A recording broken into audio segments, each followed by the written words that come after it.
Lord's voice channel వీక్షిస్తున్న మీ అందరికీ కూడా ప్రభు యేసు నామములో శుభాలు తెలియచేస్తున్నాను. ముఖ్యంగా ఈ 2020 సంవత్సరంలో మీ అందరితో ఈ చివరి దినాల్లో మాట్లాడడం అనేది నాకు చాలా సంతోషంగా ఉంది. అంతేకాదు ప్రభువు వారు మనకిచ్చిన ఒక మంచి అవకాశం. ఈ సంవత్సరం చివరికి వచ్చేటప్పటికి మనం చాలాసార్లు ఆలోచించుకుంటూ ఉంటాం, ఏం చేసాము ఈ సంవత్సరం అంతంలో, మొదలుపెట్టినప్పటి నుంచి ఇప్పటి వరకు మనం సాధించిన కార్యాలు ఏమిటి, ఏమనుకున్నాము.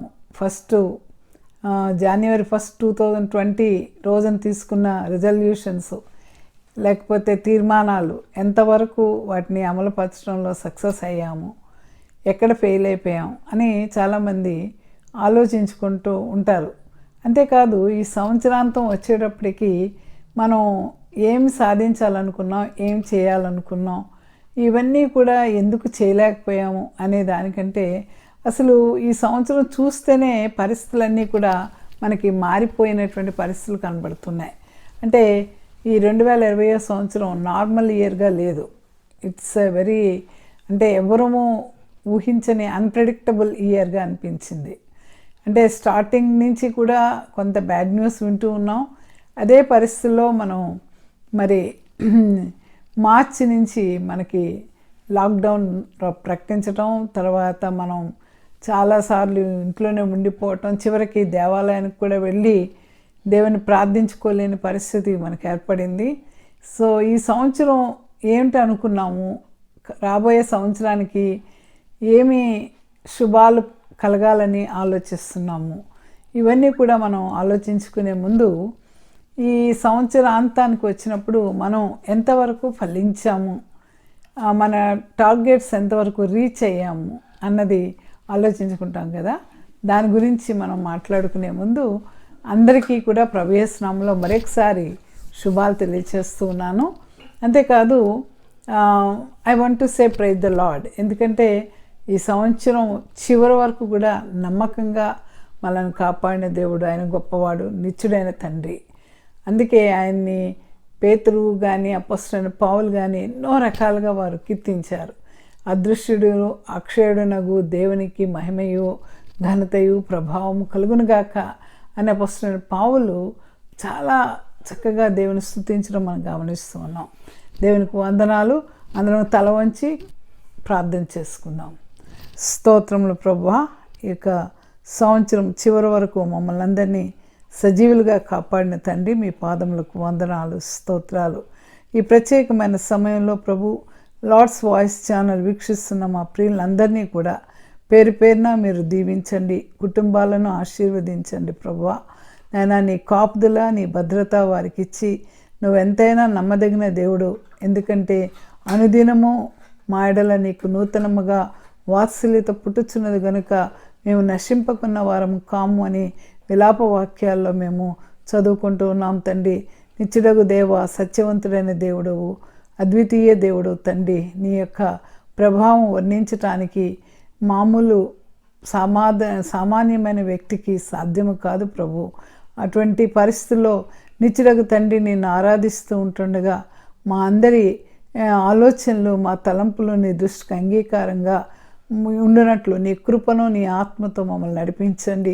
వినుచున్న ప్రతి ప్రియులను, వారి కుటుంబాలను ఎక్కువగా ఆశీర్వదించి ప్రభు నీ పరిశుద్ధాత్మ సహవాసములో ఎదిగే భాగ్యం మా అందరికీ దయచేయమని యేసు నామమును బట్టి వేడుకొంచున్నాం తండ్రి, ఆమేన్.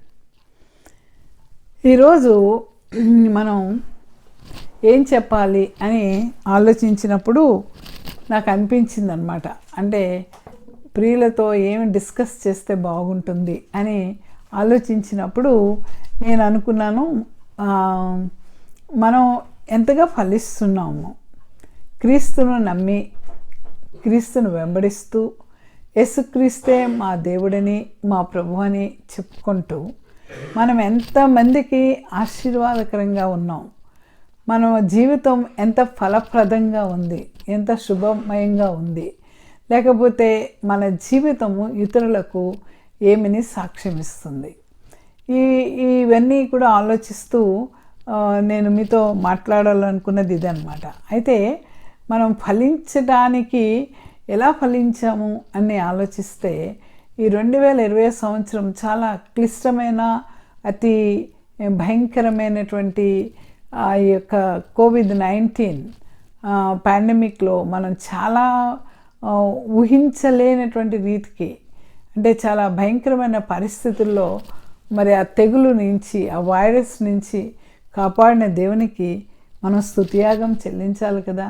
అందుకే కీర్తనకారుడు 51వ అధ్యాయంలో అంటాడు, నాకు స్తుతియాగము అర్పించువాడు నన్ను మహింపరచువాడు అని. కనుక ఈ చివరి దినాల్లో ఎస్పెషల్లీ మనం రోజు దేవుని స్తుతించాలి. ఎందుకంటే ఈజ్ అవర్ క్రియేటర్. ఆయన మనల్ని సృజించినవాడు, మనల్ని కాపాడుతున్నవాడు, మనల్ని పెంచి పోషిస్తున్నవాడు. మన జీవితంలో ఏదైనా మంచి జరిగినా ఉన్నతమైన స్థాయికి వెళ్ళామంటే ఆయన కృప.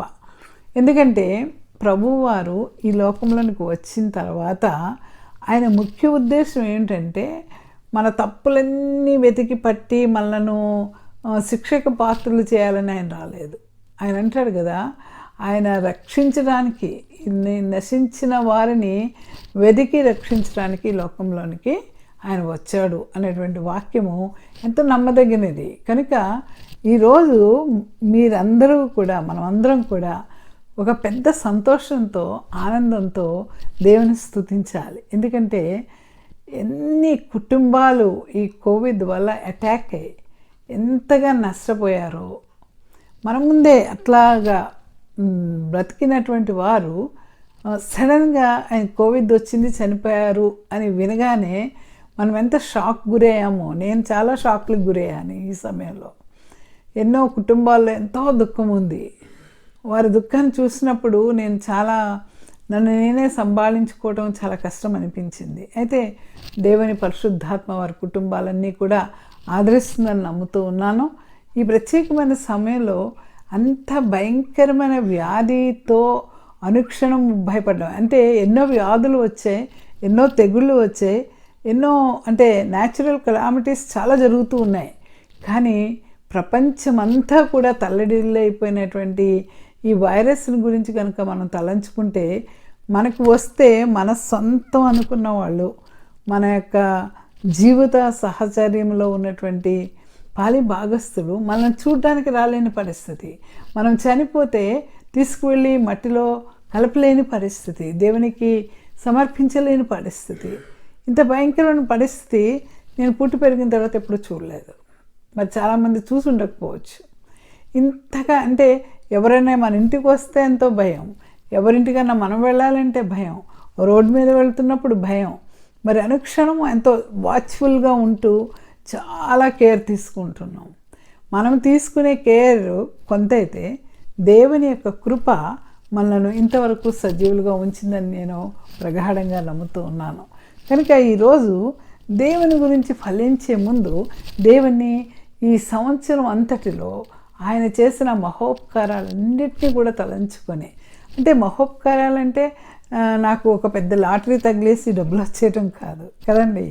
అంటే లేకపోతే నాకు ఒక పెద్ద ఇల్లు కట్టుకున్న ఆనందం కానీ, లేకపోతే నేను ఊహించలేనటువంటి డివిడెండ్స్ కానీ, లేకపోతే నేను ఊహించలేనటువంటి లాభాలు కానీ, లేకపోతే నేను ఊహించలేనటువంటి మేలు జరిగినప్పుడు కానీ ఆనందం రావటం చాలా సహజం. కానీ అన్ని ఆనందాలన్నిటికీ కంటే ఈరోజు నీకు ప్రాణం, జీవం, ఊపిరి అయినటువంటి ఆయన మనకి జీవాన్ని, ప్రాణాన్ని ఇచ్చి, మనలో చైతన్యాన్ని ఇచ్చి, మన పనులు మనం చేసుకుంటూ ఇతరుల మీద ఆధారపడకుండా దేవుని స్తుతించగలిగిన భాగ్యం ఇచ్చారంటే, ఆ దేవుని స్తుతించడం తప్ప మనం ఏం చేయగలం చెప్పండి. కనుక దావీదు కీర్తనకారుడు తన కీర్తనలన్నింటిలో కూడా యెహోవాను స్తుతించుడు, యెహోవాను స్తుతించుడు, ఆయన దయాళుడు, మరి నిత్యము నిరంతరము ఆయనకి స్తుతి చెల్లించండి. మనం మాట్లాడుతూ ఉన్నప్పుడు, సంభాషించేటప్పుడు ఆయన చేసిన మహోపకార్యాలన్నీ కూడా మాట్లాడుకోవాలని 105, 106, 107 కీర్తనలో ఆయన మాట్లాడుతూ ఉంటాడు. కనుక నా ప్రాణమా యెహోవా చేసిన ఉపకారములన్నిటికీ నేను ఆయనకి ఏం చెల్లించగలను? ఆయన సమాధిలోండి నీ ప్రాణాన్ని మరి విమోచిస్తూ ఉన్నాడు కదా. ఈరోజు మన కుటుంబాలని, మన బిడ్డల్ని, మన వాళ్ళని, మన ప్రియులైనటువంటి వాళ్ళని తలంచుకున్నప్పుడు ఎంతమంది క్షేమంగా ఉన్నారు. ఈ క్షేమం వెనుక ఎవరున్నారు? అంతకంటే మేలు ఏం కావాలి మనకి? కనుక మన ప్రాణం ఇచ్చి, మన ఊపిరిచ్చి మనల్ని నడిపిస్తున్న ఆ తండ్రి అయిన దేవునికి, ప్రభు అయిన యేసుక్రీస్తు ప్రభు వారికి, పరిశుద్ధాత్మ దేవుడైనటువంటి ఆ త్రిత్వైక దేవునికి మనం స్తుతియాగము చెల్లించాలి. ఆయన ఆరాధించిన తర్వాత మనము ఒక ప్రశ్న వేసుకుందాం. మనము ఏ విధంగా ఫలించాము? ఫలించడం అంటే ఎన్ని విధాలుగా ఫలించగలము? భౌతికంగా ఫలించగలము, మరి ఆత్మీయంగా ఫలించగలం కదా. కాబట్టి ఈరోజు మన జీవితంలో భౌతికంగా అంటే మన ఆస్తిపాస్తులు కావచ్చు, మన యొక్క బిడ్డలు కావచ్చు, లేకపోతే మన వారసులు కావచ్చు, లేకపోతే మన కలిగినటువంటి సమస్తము ఈ లోకంలో సంపాదించుకున్నది అంతా కూడా చూస్తే అది దేవుడిచ్చిందే. కానీ చాలాసార్లు మానవుడు అనుకుంటాడంట నా బాహుబల సామర్థ్యంలో నేను సంపాదించుకున్నాను అంటాడు. కానీ దేవుని కృప మనకి ఏదైనా వచ్చిందంటే ప్రతి మంచి ఈవియు జ్యోతిర్మయుడు తండ్రి నుండి మనకి వస్తుంది. కనుక ఈరోజు ఏం పొందుకున్నా, ఏం చేసుకున్నా దేవుని స్తుతించాలి. ఇప్పుడు మన హైలైట్ ఏంటంటే సంవత్సరాంతముకు చేరిపోయాం కనుక ఇంకా ఇవాళ 30వ తారీఖు అయిపోతూ ఉంది, రేపు 31 అయిపోతుంది, ఫస్ట్లోకి వెళ్ళిపోతాం. 2021 క్యాలెండర్ మారిపోతూ ఉంది, జీవితాలు మారిపోతూ ఉన్నాయి. సో ఇప్పుడు మనం ఏం ఆలోచించగలము అంటే దేవుని కొరకు ఫలించగలుగుతున్నామా అంటే భౌతికంగా ఫలిస్తున్నారు చాలామంది. చాలా ఉన్నతమైన స్థాయికి అనుకున్న దానికంటే ఎక్కువగా దేవుడు దీవించాడు, అనుకున్న దానికంటే చాలా ఆశీర్వాదాలు వచ్చాయి. ఇన్ని వచ్చినప్పుడు మరి ఆత్మీయంగా మన ఎదుగుదల ఎలా ఉంది? ఈరోజు చాలామంది ఏమంటున్నారంటే we are excited to praise the name Lord Jesus Christ. ఆయన పేరును బట్టి దేవునికి స్తుతి కలుగును గాక అని చెప్తున్నాం. కానీ అది ఎక్కడి నుంచి వస్తుంది? Is it comes from your mouth are comes from the depths of your heart? నీ హృదయంలో నుంచి వస్తుందా ఆ కృతజ్ఞత ఆరాధన? దేవుడు చేసిన ప్రతి మేలు తలంచుకుంటే when you count the blessing one by one, how much you are owed to the Lord Jesus. ఆయనకి మనం ఎంత రుణపడి ఉన్నాం. అసలు ఆయన రుణం తీర్చుకోలేం కదా. కనుక at least we have to learn how to adore the Lord, how to praise the Lord, how to bless his name. We must learn how to all the time ఎంతగా దేవుని మనం స్తుతిస్తున్నాము. స్తుతించడానికి నోటితోనే కాదు, హృదయంతో మన జీవితంలో జరుగుతున్న ప్రతి పనిని బట్టి, ప్రతి పరిస్థితిని బట్టి దేవుని మనం స్తుతించగలిగితే we're spiritually blessed people, we're spiritually fruitful. ఆత్మీయంగా మనం ఫలిస్తున్నాం. ఆత్మీయంగా ఫలించడం అంటే మరి గలతీ అధ్యాయం, మన 5వ అధ్యాయంలో మనం చూసినట్టయితే ఆత్మఫలము ప్రేమ, దయ, నీ మీద నీవు కంట్రోల్, సెల్ఫ్ కంట్రోల్. మరి ఆ లక్షణాలన్నీ కూడా మనలో ఉన్నాయా? అక్కడ 9 లక్షణాలు వివరించబడ్డాయి ఆత్మఫలంలో. కనుక ఈరోజు నువ్వు ఆత్మీయంగా ఫలించబడినట్టయితే ఇతరులకు మార్గం చూపించగలుగుతున్నావా? ఇతరుల విషయంలో నువ్వు ఏమి బాధ్యత కలిగి ఉన్నావు? నువ్వు దేవుని గురించి తెలుసుకున్నావు, దేవునిలో నువ్వు ఎదుగుతున్నావు. ఎదిగేటప్పుడు నీలో ఉండవలసిన లక్షణం ఏంటంటే ఇతరులకు ఆశీర్వాదకరంగా ఉండటమే కాదు, ఇతరుల జీవితాలని ఫలింపచేయాలి. మనం ఫలించడమే కాదు, ఇతరులకు మేలుకరంగా మనం ఉండాలి. అలా ఉండగలుగుతున్నామా? దేవుని కొరకు మనం ఒక ఫల సాధనంగా ఉంటున్నామా? మన జీవితాన్ని వారు చూచినప్పుడు ఈజ్ రైట్ అనేటువంటి, అంటే యేసు ప్రభు వారి యొక్క మాటల ప్రకారము, ఆయన చెప్పిన దాని ప్రకారము నడుచుకున్నప్పుడు ఖచ్చితంగా మనం బండ మీద కట్టినటువంటి ఇల్లులా ఉంటుంది. అది పునాది చాలా స్ట్రాంగ్గా ఉంటుంది. ఎన్ని కష్టాలు, ఎన్ని తుఫానులు, ఎన్నో అంతర్గతమైనటువంటి ఘర్షణలు వచ్చినప్పటికీ కూడా ఎక్కడా కూడా మనం తొట్టిల్లకుండా దేవుని కృపలో, దేవుని దగ్గర ఆశ్రయాన్ని కలిగి ఉన్నామనే ఒక నమ్మకతో, దేవుడే నా కొండ, నా కోట, నా ఆశ్రయం, నా బలమైన దుర్గమని మనం చెప్పుకొని, యెహోవా నా మంచి కాపరి అని చెప్పుకొని మనం చాలా ధైర్యంగా ఉంటాం. అలా ఉండగలుగుతున్నామంటే మనము ఆత్మలో ఫలించినట్టేది. రెండవది ఏంటంటే, అనేక ఆత్మలు మన చుట్టూ ఆధారం లేనటువంటి వారుగా ఉన్నారు. దేవర్ లైక్ ఎ పారాసైట్స్, పరాణజీవులు. ఎవరు చెప్తే, ఏది చెప్తే అది చేస్తారన్నమాట. అమ్మాయి ఈ పని చేయి, లేకపోతే కాలు నొప్పి వచ్చిందా, లేకపోతే ఈ మంత్రం వేసుకో, లేకపోతే ఈ తాళ్ళు కట్టుకో, లేకపోతే అక్కడికి వెళ్ళు, ఇక్కడికి వెళ్ళు అంటే ఎట్లా పడితే అట్లా వెళ్ళిపోయేటువంటి సమాజాన్ని మనం చూస్తున్నాం.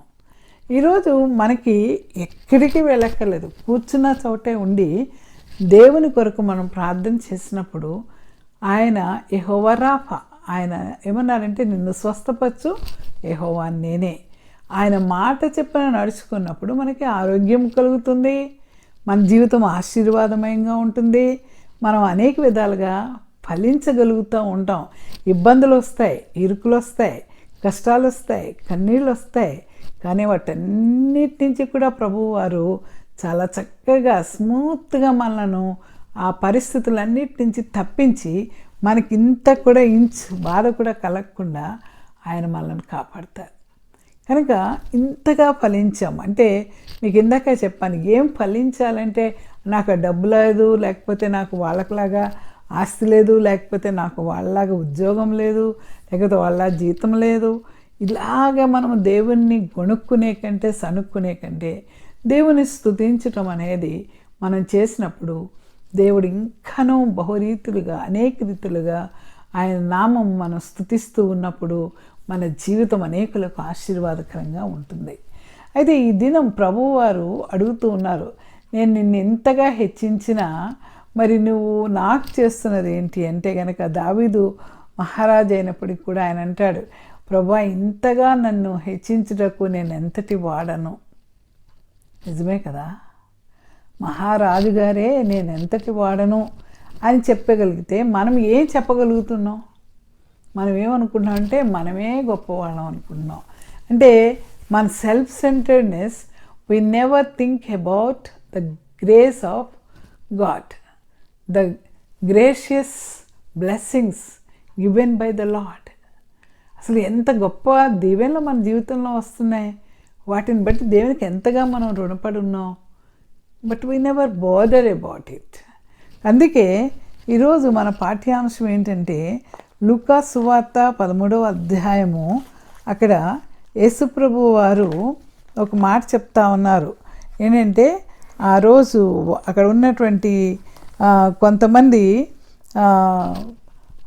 పరిసయ్యులకు, అక్కడ ఉన్నటువంటి యూదులకు చెప్తూ ఏంటంటే ఆయన వారితో ఈ ఉపమానము చెప్పాను. లూకా సువార్త 13వ అధ్యాయము 6-9 కనుక మనం చదివినట్టయితే అక్కడ ఒక ఉపమానం చెప్పబడింది. అదేంటంటే అన్ఫ్రూట్ఫుల్ ఫిగ్ ట్రీ. అది a parable of unfruitful fig tree. So ఒక మనుషుని ద్రాక్ష తోటలో అంజూరపు చెట్టు నాటబడి ఉండేను. అతడు దాని పండ్లు వెనుక వచ్చినప్పుడు ఏమీ దొరకలేదు. ఇక్కడ ఆలోచిద్దాము, ఒక ద్రాక్ష తోటలో అంజూరపు చెట్టు. ఈ ఉపమానంలో మనం చూసినట్టయితే ఎందుకు ఈ ఉపమానం చెప్పబడుతూ ఉంది అంటే కనుక, ఈ ఉపమానం యొక్క యజమాని అంటే ఆ ద్రాక్ష తోట యొక్క యజమాని మనం చూస్తూ ఉన్నాం. అదేవిధంగా అక్కడ ఇంకొక ఆయన ఉన్నాడు, ద్రాక్ష తోటను కాపాడుతున్నటువంటి తోటమాలి ఒక అతను ఉన్నాడు. వాళ్ళిద్దరూ ఉండగా అక్కడ వారు ఏం జరుగుతుంది, అక్కడ ఒక ఫిగ్ ట్రీ. ఈ 3 అంశాలు ఈ ఉపమానము ఏం బోధిస్తున్నాయి మనకి అంటే కనుక, ఆ అంజూరపు చెట్టు నాటినటువంటి ఆ యజమాని అంట అతడు దాని పండ్లు వెదక వచ్చినప్పుడు ఏమీ దొరకలేదు. కాలం అంటే అంజూరపు చెట్టు ఇక్కడ దేవుడు ఎందుకు చెప్తూ ఉన్నారంటే, మనకు తెలుసు అంజూరపు చెట్టు అనేది చాలా ఫలప్రదమైనటువంటి చెట్టు. అంజూరపు చెట్టు ఇక్కడ చాలా ప్రొటెక్టెడ్గా ఉంది. నేను ఇజ్రాయెల్ దేశంలో చూశాను, దారి పక్కన అన్ని చోట్ల కూడా అంజూరపు చెట్లే ఉంటాయి. కానీ ఇక్కడ ఏంటంటే ఒక ద్రాక్ష తోటలో అంజూరపు చెట్టు ఉంది. ఎందుకు ద్రాక్ష తోటలో అంజూరపు చెట్టు ఎందుకు ఉండాలి, అసలు ఉండకూడదు కదా అని మనం అనుకున్నట్టయితే, ఆనాటి కాలంలో అక్కడ ఉన్నటువంటి వ్యవసాయ పద్ధతులు కనుక మనం చూసినట్టయితే ఒక చెట్టు బలపడడానికి మరొక కుటుంబానికి మరో తెగ చెందినటువంటి చెట్టును నాటేవాళ్ళు. అంటే దీని యొక్క అవసరం దానికి ఉన్నది అంటే అది భూమిని పండిస్తూ ఉంటుంది. పైగా ద్రాక్ష తోట బాగా త్రవ్వి రాళ్ళన్నీ ఏరివేసి దానికి ఎరువులు పెట్టి చాలా పంట బాగా పండాలని ద్రాక్ష తోట యజమాని తన యొక్క వనమాలితో ఆ తోట పనిచేసే ఆయనతో దగ్గర ఉండి దాన్ని చూస్తున్నటువంటి విధానం మనం గమనిస్తున్నాం. కనుక అక్కడ ఆ యజమాని 3 సార్లు అంటే 3 సంవత్సరాలు కూడా ఆ చెట్టు దగ్గరికి వచ్చి చూశాడు. 3 సంవత్సరాలు అంటే నార్మల్గా ఫిగ్ ట్రీ 3 సంవత్సరాల తర్వాతే ఫలిస్తూ ఉంటుంది. కనుక 3 సంవత్సరాల్లో ఫలితం రాలేదు. ఇంకా 4వ సంవత్సరానికి ఆయన వెళ్ళడానికి సిద్ధపడుతూ ఉన్నాడు. 3 సంవత్సరాలు అయిపోయినాయి, 4వ సంవత్సరం వచ్చింది, పంట పండిందా అని వెళ్తే అక్కడ ద్రాక్ష తోట యజమాని ఆ యొక్క అంజూరపు చెట్టు నాటబడి ఉన్న అతడు దాని పండ్లు వెదక వచ్చినప్పుడు ఏమీ దొరకలేదు అని ఉంది. అక్కడ ఏమీ దొరకలేదు. కనుక అతడు ఇదిగో 3 ఏండ్ల నుండి నేను ఈ అంజూరపు చెట్టున పండ్లు వెతక వచ్చుచున్నాను కానీ ఏమీ దొరకలేదు. దీన్ని నరికివేయము, దీనివల్ల ఈ భూమియు ఎలా వ్యర్థమైపోవాలని ద్రాక్ష తోట మాలితో చెప్పాను. ఏమని చెప్తూ ఉన్నాడంటే యజమాని, నేను 3 సంవత్సరాల నుంచి రెగ్యులర్గా వస్తున్నాను, ఏమైనా ఫలాలు పండుతాయేమో అని. 3 సంవత్సరాల్లో కూడా ఈ పంట పండలేదు. దీనివల్ల ఈ భూమి ఎందుకు వ్యర్థమైపోవాలి? ఇది చాలా భయంకరమైనటువంటి స్టేట్మెంట్ అండి. అంటే ఈ చెట్టు నాటినటువంటి భూమి చాలా విలువైనది. ఆ భూమి యొక్క విలువ ఎంత ఉందంటే చాలా విలువ ఉంది. ఈ విలువైన భూమి మీద ఈ ఫలింపని ప్రతి చెట్టు కూడా నరికివేయబడి అగ్నిలో వేయాలి అని మరి మనకు బాప్తిస్మిచ్చి యోహాను లూకా సువార్తలో ఆయన మాట్లాడినట్టుగా మనం గమనిస్తాం 3వ అధ్యాయంలో. కనుక ఇక్కడ ఏమంటున్నాడంటే ఈ యొక్క అంజూరపు చెట్టు వల్ల ఈ భూమి ఎలా వ్యర్థమైపోవాలి, కనుక దీన్ని నరికివేయము, కట్ డౌన్. ఎంత భయంకరమైన మాట అంటే నరికివేయము, ఈ చెట్టును నరికివేయము, ఈ భూమి ఎలా వ్యర్థమైపోవాలని ద్రాక్ష తోటమాలితో చెప్పాను. అయితే వాడు, అయ్యా నేను దాని చుట్టూ త్రవ్వి ఎరువు వేయమట్టుకు ఈ సంవత్సరము కూడా ఉండనేమో, అది ఫలించినా సరే లేని ఎడల నరికించి వేయనమని అతనితో చెప్పాను. అతడు ఏమంటున్నాడంటే అక్కడ ఉన్న తోటమాలి దాన్ని ఆ యొక్క తోటంతా కూడా మొక్కలు నాటేటప్పుడు ఎంతో ప్రేమతో ఆ మట్టిని సరిచేసి రాళ్ళేరి దానికి కావలసిన ఎరువులన్నీ వేసి నీళ్లు పట్టి ఆ మొక్కలు పెరుగుతూ ఉన్నప్పుడు సొంత బిడ్డలు పెంచిన ఆ తోటమాలికి ఆ చెట్టుని నరికివేయమంటే చాలా కష్టం అనిపించింది. అందుకని అతడు బ్రతిమలాడుతూ ఉన్నాడు. ఏమనంటే, అయ్యా అప్పుడే నరికివేయమని అనకండి, ఇంకొక సంవత్సరం, give me 1 more time, give me second chance అని ఆయన అడుగుతున్నాడు. ఇంకొక అవకాశం ఆయన ఈ చెట్టు వేయడానికి, ఈ చెట్టు బ్రతకడానికి అవకాశం ఇవ్వండి అంటూ, నేను దాని చుట్టూ ఒకవేళ నాకు లోపం ఏమైనా ఉందేమో నేను దాని చుట్టూ త్రవ్వి ఎరువులు వేయమట్టుకు ఈ సంవత్సరం కూడా ఉండనేమో, ఒకవేళ అది ఫలిస్తే సరి, లేకపోతే నరికించి వేయమని అతనితో చెప్పాను. అయితే ఆ యజమాని ఏం చెప్తున్నాడంటే, సరే ఫలిస్తే సరి, లేకపోతే తీసివేస్తాను. చాలా ఇది పెద్ద వార్నింగ్. కనుక ఇప్పుడు దీనిలో నుంచి మనం గమనించినట్టయితే ఇక్కడ ఈ యొక్క ఉపమానము యేసుప్రభు వారు ఎందుకు చెప్తూ ఉన్నారంటే, ఆ ముందుగా మనం కనుక చూసినట్టయితే అక్కడ కొందరు పిలాతుతో మాట్లాడుతూ ఆ గలిలయలో కొంతమంది వారితో మాట్లాడుతూ, మీరు మారు మనసు పొందని ఎడల మీరందరూ ఇలాగే నశింతురు. ఎందుకంటే అక్కడ ఉన్నటువంటి గల్లేలు వారు ఆ కాలమున అక్కడ ఉన్న కొందరు గల్లైన కొందరు రక్తము వారి బలులతో కలిసి ఉండెను గనుక ఆ కాలమున అక్కడ ఉన్న కొందరు ఆ సంగతి యేసుతో చెప్పగా ఆయన వారితో ఇట్లన్నెను, ఈ గల్లేలు అట్టి హింసలు పొందినందున వారి గల్లేలందరికంటే పాపులని మీరు తలంచున్నారా అని ప్రభువారు అడిగి ఆయన చెప్తూ ఉన్నారన్నమాట. కారణి మీతో చెప్తున్నాను, ఎందుకంటే ఇక్కడ పిలాతు కావాలని వారిని హింసించినట్టుగా మనం గమనిస్తున్నాం కాబట్టి వారు పాపులైతే కాదు, కానీ మీరు కూడా మారు మనసు పొందిన ఇలాగే నశించిపోతారు అని చెప్తూ ఆయన అక్కడ ఉన్నటువంటి మాటని, అంటే సిలోయంలోని గోపురము పడి 18 మంది సడన్గా చనిపోతే మనం చాలాసార్లు అంటాం, అంటే వీళ్ళకి చావు ఇలా రాసిందనమాట, ఇదిగో వెళ్ళారు ఇక్కడ చచ్చిపోయారు. అలాగా ఆ గోపురం కింద పడి 18 మంది చనిపోతే ఆయన ఏమంటున్నారంటే ఎరుషలేంలో కాపురం ఉన్న వారందరికంటే వారి అపరాధులని మీరు తలుస్తున్నారా. మనం చాలా ఈజీగా జడ్జిమెంట్ పాస్ ఆన్ చేస్తాం. జనరల్గా మనం నోరు తినగా ఉండదు కదా, ఇష్టం వచ్చినట్టు మనం మాట్లాడుతూ ఉంటాం. పలానా వాడు చనిపోయాడంటే అవును వాడికి తగిందే, వాడు ఇలాగే చచ్చిపోవాల్సిందే, మనం ఏదో చూసినట్టు మాట్లాడతాం. ఇక్కడ కూడా ప్రభువారు అంటున్నారు, వారు యెరూషలేములో ఉన్న వారు అందరికంటే అపరాధులని మీరు తలుస్తున్నారని చెప్తూ వారి కారణం మీతో చెప్తున్నాను, అయితే మీరు మారు మనసు పొందనే మీరును ఇలాగే నశిస్తారు అని యేసు ప్రభు వారు మారు మనసు గురించినటువంటి సంగతి చెప్తూ అక్కడ ఉన్నటువంటి పరిసయ్యులు యూదులతో ఆయన మాట్లాడుతున్నట్టు యెరూషలేం పట్టణంలో మనం గమనిస్తూ ఉన్నామన్నమాట. అయితే ఇక్కడ ఆయన ఈ ఉపమానం చెప్పినప్పుడు వారికి అర్థం కాలేదు. ఈ ఉపమానం యొక్క అర్థం ఏమిటి అని మనం ఆలోచిస్తే మొట్టమొదటిసారిగా ఆ యొక్క యజమాని ఎవరు, ఆ ద్రాక్ష తోట యజమాని ఎవరు అంటే కనుక మనం గమనిస్తాం. ఎందుకంటే ఆ రోజుల్లో పాత నిబంధన కాలంలో ఈ అంజూరపు చెట్టు చాలా గాడ్లీ లివింగ్ ట్రీగా, అంటే దేవుని యందు బ్రతికినటువంటి వారికి సూచనగా అది ఉండేదన్నమాట. దాన్ని వాడేవారు సింబల్గా. అంజూరపు చెట్టు ఎక్కడ మాట్లాడిన బైబిల్లో వాళ్ళు దేవుని సంబంధంగా వాళ్ళు బ్రతికినట్టుగా మనం చూస్తూ ఉండేవాళ్ళం. ఉదాహరణకి దావీదు కీర్తనలో 1:3, తర్వాత ఇర్మియా 17:7-8 వాటిలో ఈ యొక్క అంజూరపు చెట్టును కూర్చున్నటువంటి విషయాలు మనం మాట్లాడుతూ ఉంటాం. కీర్తన 1:3 చూస్తే యెహోవా ధర్మశాస్త్రం అనుసరించు దివారాత్రము దాన్ని అనుసరించేవాడు ధన్యుడు, అతడు నీటి కాలువ యోరను నాటబడినవాడే నాటబడినదే ఆకు వాడక తన కాలమందు ఫలం ఇచ్చే చెట్టు వలె ఉండును. కనుక ఈ యొక్క చెట్టు అనేది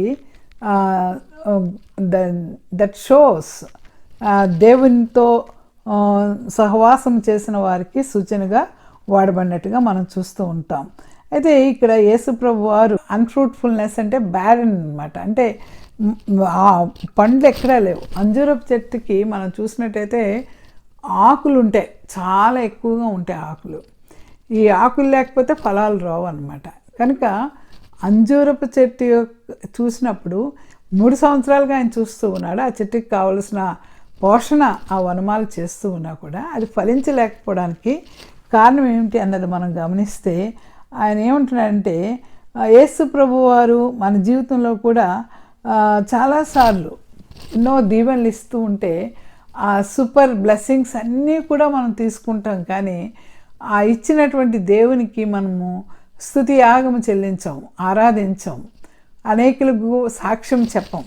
కనుక have you been enjoying God special treatment without giving anything in return అని ఒక భక్తుడు ప్రశ్న వేస్తూ ఉన్నాడు. దేవుడు ఇచ్చేటువంటి అనేకమైన ఆధిక్యతలు పొందుతూ దానికి బదులుగా నువ్వేమిస్తున్నావు అని అడుగుతూ ఉన్నాడు. అందువల్ల ఈ విషయాన్ని ఇక్కడ చూసినట్టయితే అంజూరపు చెట్టు ఎలా ఉందంటే ద్రాక్ష తోట యజమాని, ద్రాక్ష తోటలో పనిచేసే కాపు కాచే కూలి, వీళ్ళ ముగ్గురిని మనం చూసినప్పుడు వీళ్ళది ఆ ముగ్గురు కూడా చాలా సిగ్నిఫికెంట్ రోల్ ప్లే చేసినట్టుగా మనం గమనిస్తూ ఉన్నాం. ఈ యొక్క వైన్యార్డ్ యొక్క ఓనరు దేవుణ్ణి సూచిస్తూ ఉన్నాడు, దేవునికి ప్రతినిధిగా ఉన్నాడు. అలాగే the one who rightly expects to see fruit on the tree and who justly decide to destroy it when he finds none. ఆయన దేవుడేండి, ఆయన పండ్ల కోసం ఆ ఫలాలు ఫలిస్తే వాటిని చూడాలని, వాటిని అనుభవించాలని, అది లేకపోతే దాన్ని నరికివేయాలని న్యాయమైన నిర్ణయాన్ని తీసుకోగలిగిన అర్హత ఆ యొక్క ద్రాక్ష తోట యజమానికి ఆ రైట్ ఉన్నట్టుగా మనం ఇక్కడ గమనిస్తూ ఉన్నాం. ఆ రెండవది ఎవరంటే the gardener or the vineyard keeper who cares for the trees, watering and fertilising them to bring them to their peak of fruitfulness. ఇది మనం చూస్తూ ఉన్నాం. కాబట్టి ద్రాక్ష తోట యజమానికైతే ఆ మొక్క ఉంచాలో, ఆ చెట్టుని అక్కడ నాటిన తర్వాత దాన్ని ఉంచాలా తీసేయాలా అనే అధికారము, ఆ యొక్క ఫలాలు ఆశపడేటువంటి అధికారము ఆ యజమానికి ఉంది. ఆ యజమాని ఇక్కడ దేవుని సూచిస్తున్నట్టయితే ఈ యొక్క వనమాలి ఎవరంటే యేసుక్రీస్తు ప్రభువారిని సూచిస్తూ ఉన్నది. ఆయన ఏమంటున్నాడంటే ఆ యజమాని తన యొక్క ప్రజలందరూ కూడా రక్షణ పొందాలి, నశించిపోతున్న వారి యొక్క రక్షణ కోసము ఆయన వారి స్థానంలో ప్రాణం పెట్టిన దేవుడు కాబట్టి ఆయన వారందరూ కూడా మారు మనసు పొందాలి అని ఆశపడుతూ ఉన్నవాళ్ళు. ఇక్కడ 3 సంవత్సరాలు అనే నంబర్ ఎందుకు చెప్పబడింది అంటే అనేక మంది ప్రవక్తలు, అనేక మంది యేసుక్రీస్తు ప్రభువారు రాకముందు అనేక మంది, మనం పాత నిబంధన కాలంలో చూస్తే అనేక మంది ప్రవక్తలు ఇశ్రాయేల్ దేశంలో ఇశ్రాయేల్ ప్రజలను ఉద్దేశించి మాట్లాడినట్టుగా మనం గమనిస్తున్నాం. యేసుప్రభు వారు వచ్చిన తర్వాత యేసుప్రభు వారు అందుకంటే ముందుగా బాప్తిస్మిచ్చి యోహాను వీరిద్దరూ కూడా మరి మారు మనసును గురించినటువంటి మాటలు చెప్పినట్టుగా మనం గమనిస్తూ ఉన్నాం. లూకా సువార్త 3వ అధ్యాయం కనుక చూసినట్టయితే ప్రభువు మార్గం సిద్ధపరచుడి, ఆయన త్రోవలను సరళము చేయుడి అని చెప్పినటువంటి ఒక శబ్దము అయినటువంటి బాప్తిస్మిచ్చి యోహాను ఆ దినాల్లో ఏమని చెప్తూ ఉన్నాడంటే మీరందరూ కూడా మారు మనసు పొందాలి, ఎందుకంటే మీరు ధర్మశాస్త్రాన్ని విధుల్ని పాటిస్తున్నారు, తప్పేమి కాదు. కానీ ధర్మశాస్త్ర విధులు దేనికోసం పాటిస్తున్నారంటే మేము నీతిమంతులమని చెప్పుకోవడానికి మీరు పాటిస్తూ ఉన్నారు. కానీ ధర్మశాస్త్రపు విధులను పాటించేటప్పుడు ధర్మశాస్త్రానికి ఆది అంతమైనటువంటి యేసు ప్రభువు వారిని ఆ మెస్సీయను గురించినటువంటి వార్తను మెస్సీ మనం అనుభవించాలంటే, మెస్సీ ఇచ్చే రక్షణ మనం పొందుకోవాలంటే మారు మనసు కావాలి, మారు మనసు తగినటువంటి ఫలాలు ఫలించాలి అని చెప్పి ఆ యొక్క యూదా పరిసయ్యుల ప్రజలతో ఆయన మాట్లాడినట్టుగా మనం గమనిస్తూ ఉన్నాం. అందుకే అక్కడ మనం చూసినట్టయితే ఆయన అంటున్నాడు బాప్తిస్మిచ్చి యోహాను లూకా సువార్త 3వ అధ్యాయము మరి 7వ వచనం కనుక చూసినట్టయితే రాబో ఉగ్రతను ఆయన వచ్చినటువంటి జనసమూహమును చూచి సర్ప సంతానమా రాబో ఉగ్రతను తప్పించుకుంటూ మీకు బుద్ధి చెప్పిన వాడు ఎవరు?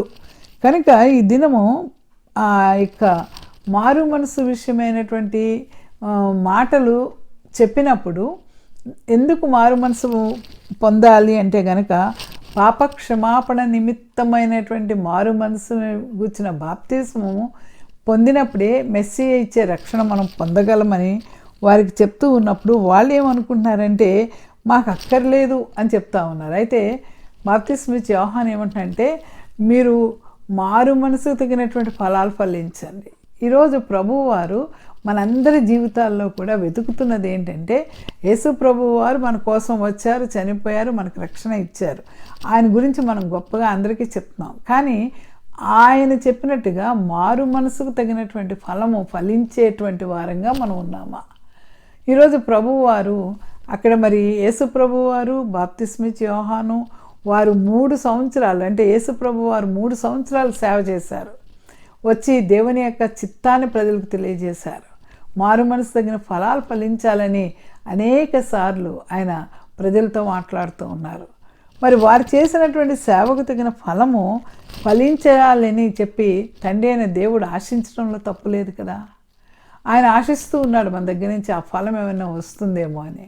కానీ మనం ఎట్లా ఉన్నామంటే నోటి మాటలతో దేవుడిని ఆరాధిస్తున్నాం, కానీ మన జీవితాలు ఆ యొక్క సాక్ష్యభరితంగా లేకపోవటము దేవునికి దుఃఖం కలుగుతూ ఉంది. కనుక ఆయన ఏమంటున్నాడంటే ఈ ఈ లూకా సువార్త మనం చూసినప్పుడు 13వ అధ్యాయంలో అక్కడ ఆ యజమాని వచ్చి దాని పండ్లు వెదక వచ్చినప్పుడు ఏమీ దొరకలేదు కనుక అతడు ఇదిగో 3 ఏండ్ల నుండి నేను అంజూరపు చెట్టును పండ్లు వెతుకుతున్నాను కానీ ఏమీ దొరకలేదు కనుక దీన్ని నరికివేయము. ఈ మాట మన విషయంలో దేవుడు మాట్లాడితే మనం ఏం చేయగలం? ఇప్పుడు మళ్ళా మనం వింటున్నాం ఈ యొక్క కోవిడ్ వైరస్ దాని యొక్క స్ట్రెయిన్స్ మార్చుకొని కొత్తగా వచ్చి చాలా భయంకరమైన అటాక్ ఇస్తూ ఉంది. ఇలాంటివి ఇది ఒక్కటే కాదు, రాబోయే దినాల్లో అనేకమైన భయంకరమైన పరిస్థితులు వస్తాయి. కాబట్టి భయంకరమైన తెగుళ్ళు వ్యాధులు రావడానికి అవకాశం ఉంది. కాబట్టి జాగ్రత్తగా ఉండండి అని వరల్డ్ హెల్త్ ఆర్గనైజేషన్ వాళ్ళు మనకు చెప్పడం వింటూ ఉన్నాం. కాబట్టి ఈరోజు మనం ఎక్స్పెక్ట్ చేస్తున్నాం ఏంటంటే అది కావాలి, ఇది కావాలి, ఇంకేదో చేయాలి, జీవితంలో ఏదో సాధించాలనుకుంటున్నాం. కానీ దేవుడిచ్చినటువంటి ఈ ప్రాణాన్ని ఆయన కొరకు ఫలించే ప్రాణంగా ఉందా, ఫలించే ఆత్మగా ఉన్నామా, లేకపోతే అసలు దేవుని గురించి ఆలోచించకుండా we become very self centred. ఈరోజు ప్రభువు వారు నన్ను అడుగుతున్నారు, నా గురించి నువ్వు ఫలించేటువంటి ఫలభరితమైన జీవితం గడుపుతున్నావా, లేకపోతే ఫలాలు లేని స్వార్థమైన ఒంటరి జీవితాల్లో ఉన్నావా? అంటే కుటుంబాలు ఉండొచ్చు, అన్నీ ఉండొచ్చు, అన్ని పొజిషన్స్ ఉండొచ్చు, కానీ ప్రభువు కొరకు ఫలించే వ్యక్తిగా నువ్వు ఉన్నావా లేదా అని ఇక్కడ అడుగుతూ ఉన్నారు. ఎందుకంటే యేసు ప్రభు వారు కూడా ఈ 3 ఏండ్లు అనేది ఆయన 3 సంవత్సరాలు అక్కడ యూదుల మధ్య వచ్చి ఆ యొక్క ఇశ్రాయేలు ప్రజలందరికీ కూడా చెప్పారు. కానీ ఈరోజు ప్రపంచవ్యాప్తంగా అనేక మంది యేసుక్రీస్తు ప్రభు వారిని నమ్మి యేసుక్రీస్తు వారి మార్గాన్ని విశ్వసించి ఆ మార్గంలో నడుస్తున్న వారు చాలామంది అయ్యారు. ఆయన ఏ రోజు ఆ ఇశ్రాయేల్ సరిహద్దులనే దాటలేదు. కానీ ఈరోజు ప్రపంచమంతటా వ్యాప్తి చెందడానికి ప్రభువు వారు చెప్పినటువంటి మార్గం మారు మనసు తగిన ఫలం ఫలించటం. నీవు నేను ఎలాంటి ఫలాన్ని అనుభవిస్తూ ఉన్నాం? మనం ఫలించకపోతే మన యజమాని మన దేవుడు మనను ఇచ్చే స్టేట్మెంట్ ఏంటంటే నరికివేయము, దీనివల్ల ఈ భూమి ఎలా వ్యర్థమైపోవాలి. నువ్వు బ్రతకడం వల్ల భూమికి భారంగా ఉంటున్నావా? భూమికి భారంగా ఉన్నావు. ఈ చెట్టు ఫలించకపోవడం వల్ల ఈ భూమి అంతా కూడా వ్యర్థమైపోతూ ఉంది. ఈరోజు ప్రభువారి ప్రతినిధిగా, ప్రభువారి యొక్క బిడ్డగా నువ్వు ఈ లోకంలో కాలు పెట్టిన తర్వాత ప్రభువారి కొరకు నువ్వేం పనిచేస్తున్నావు? అపవాది చేతుల్లో పడిపోయి ఆ యొక్క ప్రభువారి కృపలను మర్చిపోతున్నామా ఏంటన్నది మనం గుర్తు చేసుకోవాల్సి ఉంది. కనుక ఆయన ఏమిటంటే దీనివలన ఈ భూమి ఎలా వ్యర్థమైపోవాలని ద్రాక్ష తోటమాలతో చెప్తే ఆ ద్రాక్ష తోటమాలి అడుగుతున్నాడు, అయ్యా నేను దాని చుట్టూ త్రవ్వి ఎరువు వేయ మట్టుకు ఈ సంవత్సరం కూడా give me second chance, give me 1 more year, 1 more time. దీన్ని ఏమంటున్నారంటే పెద్దలు బైబిల్ స్కాలర్స్ ఏమంటున్నారంటే ఇది బారోడ్ టైం అని అంటున్నారు. దేవుడు మన జీవితంలో మనం చూడండి చాలాసార్లు ఆ మనిషి చనిపోయే పరిస్థితి వచ్చిందండి కానీ దేవుడు బ్రతికించాడని చెప్తాం. So that was will call it as a borrowed time. దేవుడు ఈ దినం ఈ బారోడ్ టైం మనకి ఇస్తూ ఉన్నాడు. జీవితంలో మళ్ళీ ఫలించడానికి 2020 సంవత్సరం అయిపోయింది, మనం ఫలించలేదు, దేవునికి ఫలాలు ఏమీ తేలేదు. కనుక దేవుడు నీ బ్యాలెన్స్ని చెక్ చేస్తూ ఉన్నాడు, నీ అకౌంట్ని చెక్ చేస్తూ ఉన్నాడు. అందులో ఫలాలు కనబడలేదు కనుక అక్కడ పరిశుద్ధాత్మ దేవుడు యేసుక్రీస్తు ప్రభువారు మన కొరకు తండ్రి అయిన దేవునితో ఆయన మరి అడుగుతూ ఉన్నాడు, ఇంటర్సెషన్ చేస్తూ ఉన్నాడు, బ్రతిమలాడుకుంటూ ఉన్నాడు. మన కొరకు ఆయన తండ్రి అయిన దేవుని బ్రతిమలాడుతూ ఇంకా 1 సంవత్సరం ఉండనివ్వండి, ఈ సంవత్సరం నేను ఇంకా బాగా వాక్యం ద్వారా నా యొక్క బిడ్డను నేను మారుస్తాను. ఈ యొక్క చెట్టుని పూర్తిగా తవ్వి దానిలో ఏం డిస్టర్బెన్స్ ఉందో, ఏ రాళ్ళు ఉన్నాయని ఏరివేసి దానికి ఎరువు పెట్టి సకాలంలో నీరు పెట్టి అది బాగా ఫలించేటానిగా చేస్తాను. అప్పుడు కూడా కాకపోతే కనుక this is a very horrible statement. ఏమంటున్నా అంటే 1 సంవత్సరం ఉండనేమో, అది ఫలించినా సరే, ఫలిస్తే పర్వాలేదు, లేని ఎడల నరికివేయము. 2 సార్లు నరికివేయమనేటువంటి మాట మనం వింటున్నాం. కనుక ఆ యేసుక్రీస్తు ప్రభు వారు ఒక గార్డెనర్గా బ్రతిమలాడుతూ ఉన్నారు. మన జీవితంలో మనకి ఆ యొక్క బారోడ్ టైం అయిపోకముందే మనం గమనించుకొని మనం లోబట్టం దేవునికి చాలా అవసరం. ఎందుకంటే మరి బాప్తిస్మిచ్చి యోహాన్ చెప్తున్నాడు, మారు మనసు తగిన ఫలాలు ఫలించండి, ఫలించకపోతే గనక ఇదిగో ఇప్పుడే గొడ్డలి చెట్ల వేరున ఉంచబడి ఉన్నది. ఆ చెట్టు నరికివేయమని యజమాని చెప్పినట్టుగా మంచి ఫలములు ఫలించని ప్రతి చెట్టు నరికివేయబడి అగ్నిలో వేయబడుతుంది. లూకా సువార్త 3:3-9 మనం చూసినట్టయితే. కనుక మెస్సియాను తిరస్కరించినటువంటి ఈ యూదులను, ఇశ్రాయేలీలను యేసుక్రీస్తు ప్రభువారు మారు మనసు పొంది తగిన ఫలాలు ఫలించాలని మనం చెప్పటం మనం వింటున్నాం. ఇదే రోమీలకు రాసిన పత్రిక 9వ అధ్యాయము 4-5లో అపోస్తలుడైన పౌలు ఏమంటున్నాడంటే, ఇశ్రాయేలు అనే వారు ఎలాంటి వారంటే వారు దేవుని యొక్క దత్తపుత్రులు అంటున్నాడు. వాళ్ళు దత్తపుత్రులై ఉన్నప్పటికీ కూడా వీరు దత్తపుత్రత్వమును, మహిమయు, నిబంధనలను, ధర్మశాస్త్ర ప్రధానమును, అర్చనాచారాదులను, వాగ్దానములను వీరివి అన్నీ కూడా వీరివే.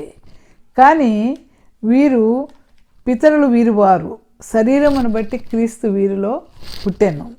కానీ వీరు ధర్మశాస్త్ర నిబంధనలు, వాగ్దానముకు ఎంతో ప్రాముఖ్యతనిస్తున్నారు. కానీ దానికి ఆది అంతమైన యేసు ప్రభు వారిని దేవునిగా వారు అంగీకరించలేకపోతూ ఉన్నారు. ఆయన రక్షించే మెస్సియగా వారు అంగీకరించలేకపోతున్నారని అపోస్తలుడైన పౌలు నాకు మానని దుఃఖము కలదు, బహు దుఃఖము కలదని ఆయన మాట్లాడడం మనం ఇక్కడ గమనిస్తూ ఉన్నాం. ఈ రోజుల్లో మరి యేసుక్రీస్తు ప్రభువారిని నువ్వు రక్షకునిగా అంగీకరించాలంటే నీ జీవిత విధానం మారాలి, మారు మనసు పొందాలి.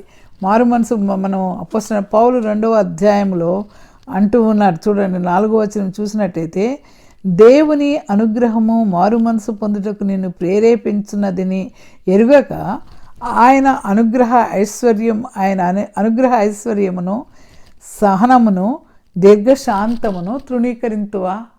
కనుక ఈరోజు మనం యేసుప్రభు వారు మనకి టైము, ఆ యొక్క బారోడ్ టైం, మన జీవితంలో చావవలసిన వాళ్ళం, ఎప్పుడో చచ్చిపోవలసిన వాళ్ళం, మట్టిలో కలిసిపోవలసిన మనల్ని దేవుడు ఇంతవరకు తల్లి గర్భమున పండేది మొదలుకొని ఇంతవరకు ప్రత్యేకంగా ఆయన మనకిచ్చిన ఆయుష్ కొరకు, ఆయురారోగ్యాల కొరకు దేవుని స్తుతించడము, దేవుని కొరకు మరి ఒక స్తుతి యాగంగా, ఫలయాగంగా మనం మారవలసి ఉండగా ఈరోజు దేవుడిస్తున్నటువంటి ఆ యొక్క శాంతాన్ని, సహనాన్ని, ఆయన యొక్క దీర్ఘశాంతాన్ని మనం తృణీకరిస్తున్నామేమో ఆలోచించుకోవాల్సిన అవసరం ఉందని అపోస్తలుడైన పౌలు చెప్తూ ఉన్నాడు. మరి నూతన సంవత్సరంలో అడుగు పెడుతున్న మనము మరి ఒక నిర్ణయాన్ని తీసుకోవాల్సిన అవసరం ఉంది. మన కొరకు ఇంకా తండ్రి అయిన యేసుక్రీస్తు ప్రభు తండ్రి వారి దగ్గర కుడి పార్శ్వమున కూర్చుండి ఆయన విజ్ఞాపనం చేస్తూ ఉన్నారు. అయితే ప్రభువారు మరి నేను అక్కడ ఆ యొక్క తోటమాలి ఇంకా 1 సంవత్సరం ఉండనిమ్మని బ్రతిమలాడిన తోటమాలి చెప్తూ ఉన్నాడు, ఫలిస్తే ఇంకొక సంవత్సరం ఫలించినా సరే, లేకపోతే దాన్ని నరికివేయము. కనుక ఈరోజు నూతన సంవత్సరంలోకి అడుగు పెడుతున్న మనము, నూతన సంవత్సరంలోకి వెళ్తున్న మనము ఏ ఆలోచనలు తీసుకుంటున్నాం, ఏ విధంగా దేవుని కొరకు ఫలిస్తున్నాం అని ఆలోచించాలి. ఎందుకు ఫలించలేకపోతున్నామంటే మనలో ఉన్న స్వార్థం, మనలో ఉన్నటువంటి చెడు తలంపులు, మన చుట్టూ ఉన్నటువంటి పరిస్థితుల ప్రాబల్యము, మనం చాలా బలహీనం అయిపోతూ ఉంటాం. చాలాసార్లు చాలా గొప్ప దైవ సేవకులుగా మనం కనబడతాం జనానికి బయట. కానీ మన జీవితంలో నిజ జీవితాన్ని కనుక మనం చూసినట్టయితే దేవుని యొక్క అనుగ్రహ ఐశ్వర్యాన్ని అనుభవిస్తున్న మనము నిజముగా దేవుని స్తుతించే వారంగా ఉన్నామా, ఆరాధించే వారంగా ఉన్నామా, మన జీవితం ఇతరులకు ఫలప్రదంగా ఉందా, ఆశీర్వాదకరమైన సాక్ష్యాన్ని ఇవ్వగలుగుతూ ఉన్నామా. ఈరోజు ఎందుకు ఇవ్వలేకపోతున్నామంటే మనలో దేవునితో సహానుభవం లేకపోవటం, దేవుని యొక్క శ్రమానుభవంలో పాలు పంపులు తీసుకోలేకపోవటం, దేవునితో నడవలేకపోవటం. ఎందుకంటే చూద్దాం, నోవాహు 120 సంవత్సరాలు ఆ ఓడ కట్టడానికి కష్టపడ్డాడంట. ఎంత సహనము, ఎంత భారము ఆయన అనుభవించాడు. మరి అటువంటి సహనాన్ని కలిగి దేవుని తోటలో దేవుని కొరకు ఆ యొక్క సిలువ క్షేత్రంలో మనం సిలువ నీడ క్రింద బ్రతకడానికి ఇష్టపడుతున్నామా? ఆలోచించుకుందాం. నూతన సంవత్సరంలోకి అడుగు పెడుతున్నాం. సోదరి సోదరుడా, ప్రభువు కొరకు మనం ఏ విధంగా శ్రమ పడుతున్నాం? ప్రభు వారు ఇచ్చిన ఆయుష్కాలం అంతటిని బట్టి నీ ఇష్టం వచ్చినట్టుగా నువ్వు తిరిగినట్టయితే ప్రభువారు చెప్తున్నారు, 1 సంవత్సరం మాత్రమే. ఈ 1 సంవత్సరం కూడా నువ్వు ఫలించకపోతే దాన్ని నరికివేయము అంటున్నారు. కనుక మిమ్మల్ని భయపెట్టడం నాకు ఇష్టం లేదు. కానీ ఎన్ని శ్రమలు వచ్చినా, ఈ దినాల్లో ఎంతో భయంకరమైన పరిస్థితులు వచ్చినా కూడా ఇంకా మనం ప్రభు వైపు తిరగలేకపోతున్నాం. ప్రభువాన్ని సొంత రక్షకునిగా అంగీకరించలేకపోతున్నాం. మారు మనసు తగిన ఫలాన్ని ఫలిస్తూ ఈ లోకంలో ప్రభువారి పక్షంగా మనం పనిచేయలేకపోతూ ఉన్నాం. ఎందుకు మనము అనేకులకు ప్రభువు బిడ్డగా కనబడలేకపోతున్నామంటే మనలో ఆ ఫలాలు ఫలించకపోవడం వల్ల. కనుక ఈరోజు మారు మనసు తగిన ఫలాలు ఫలించాలంటే మనల్ని మనం తగ్గించుకోవాలి. ప్రభువు వారు తగిన కాలమందు నిన్ను హెచ్చించినట్లు ఆయన యొక్క బాహుబలం క్రింద నిన్ను తగ్గించుకోవాలి. రెండోది, ఆయనకి నిరంతరమైన స్తుతియాగము చెల్లించాలి. మూడోది, ప్రభువు వారు నీకేం చెప్తున్నారో, ఏం చేయాలని అడుగుతున్నారో దాన్ని వినగలిగిన హృదయం కావాలి. దాని ప్రకారం నడవగలిగిన మనసు కావాలి. నాలుగోది, నువ్వు నడుస్తుంటే ఒక బైబిల్ నడుస్తున్నట్టుగా ఉండాలి. ఈరోజు మరి నీ జీవితం, నా జీవితం ఎలా ఉన్నది అనేది మనం పరిశీలించుకొని ప్రభువు వారు ఇస్తున్న ఈ యొక్క బారోడ్ టైం, ఈ యొక్క సెకండ్ ఛాన్స్, ప్రభు వారు ఇస్తున్న ఎక్స్టెన్షన్ లైఫ్లో ప్రభు వారి కొరకు జీవించాలని ఆత్మ చెప్తున్న మాటలు చెవిగలిగిన ప్రతి వారు వినాలని కోరుకుంటూ ఉన్నాను. ప్రార్థన చేసుకుందాం. సర్వశక్తిమంతుడా, ఘనమైన తండ్రి, ఈ సమయంలో మీ దీర్ఘశాంతాన్ని ప్రభు, మీ సహనాన్ని, మీరు చూపుతున్నటువంటి దయను ప్రభువా మేము నిర్లక్ష్యపరిచి మా జీవితాలను బట్టి మేము ఎంతగానో పొంగిపోతూ ప్రభు నీ మార్గాలను విడిచిపెట్టి లోకములోనూ అపవాది మార్గాల్లోనూ మేము నడిచినట్టయితే ప్రభువా మమ్మల్ని దయతో క్షమించండి. ప్రభువా మా జీవితాల్లో నీ వైపు తిరగడానికి, పరిశుద్ధాత్మ అనుభవాలు పొందుకోవడానికి ప్రభువా మాకు మారు మనసు తగిన ఫలం ఎలా ఫలించాలో మాకు నేర్పించమని, నీ వాక్యానుసారంగా జీవించగలిగిన భాగ్యం మాకు దయచేయమని అడుగుతున్నాం ప్రభువా. ఎందుకంటే ఆది యందు వాక్యం ఉండేను, ఆ వాక్యము దేవుడై ఉండేను కనుక, మీరు దేవుడై ఉన్నారు కనుక ప్రభువా మీ వాక్యానుసారము జీవించగలిగిన నడత, జీవన విధానము, శైలి మాకు దయచేయమని తండ్రి. ఆయన వినుచున్నటువంటి, చూచున్నటువంటి అనేక మంది ప్రియులను మీరు దర్శించండి. ఏ కుటుంబంలో ఏ ఆపద ఉన్నదో, ఏ కష్టం ఉన్నదో, ఏ దుఃఖం ఉన్నదో ప్రభువా అటువంటి వాటి నుంచి వారికి విడుదల దయచేసి వారికి కావాల్సిన ఆయన కంఫర్ట్ని దయచేయమని మీ సన్నిధిలో ప్రార్థిస్తున్నాను. ఎంతమందికి అనారోగ్యంతో బాధపడుతున్నారో వారికి స్వస్థతను దయచేయండి. ఎంతమంది ఆర్థిక సమస్యల్లో నలిగిపోతున్నారో నీ కృపను వారికి దయచేయండి. ఎంతమందికి ఉద్యోగాలు లేక ఇబ్బంది పడుతున్నారు ప్రభువా, నీ కృపను దయచేయండి. సమస్త ప్రపంచము నాయన ఈ యొక్క కోవిడ్ వ్యాధితో భయపడుతూ ఉంటుండగా, మరలా సెకండ్ వేవ్ అని భయపడుతూ ఉంటుండగా నాయన నీ ప్రశస్తమైన హస్తముతో వినుచున్న ప్రతి ఒక్కరిని ప్రభువా నాయన మీరు కాపాడమని మీ సన్నిధిలో ప్రార్థిస్తూ, నాయన మరి నూతన సంవత్సరానికి వెళుతున్న ప్రతి ఒక్కరూ కూడా నాయన నూతన అనుభవాలు కాదు తండ్రి, కేవలం నీ యందు ఎదగాలనేటువంటి ఆశతో వారు ముందుకు వెళ్ళడానికి సహాయం చేయమని నాయన, నీ కొరకు వారు ఫలించేవారుగా చేయమని తండ్రి మీ సన్నిధిలో ప్రార్థిస్తూ, మా దీన మరలను ఆలకించమని, నూతన సంవత్సర శుభాలు ప్రతి ఒక్కరికి దయచేయమని యేసుక్రీస్తు నామాన్ని బట్టి మిక్కిలి వినయముగా బ్రతిమలాడి వేడుకుంటున్నాం తండ్రి. ఆమేన్. ప్రతి ఒక్కరు కూడా ఈ సమయంలో మరి మనకి సహాయం చేస్తున్నటువంటి ప్రవీణ్ బట్టి, అలాగే పాల్ ప్రభాకర్ గారిని బట్టి కూడా దేవునికి వందనాలు చెల్లిస్తూ, ఈ లార్డ్స్ వాయిస్ ఛానల్ రాబోయే దినాల్లో నూతన సంవత్సరంలో మనందరికీ ఆశీర్వాదకరంగా ఉన్నట్లు దేవుడు తన కృపను మీకు అనుగ్రహించును గాక. God bless you. Happy new year. God bless you.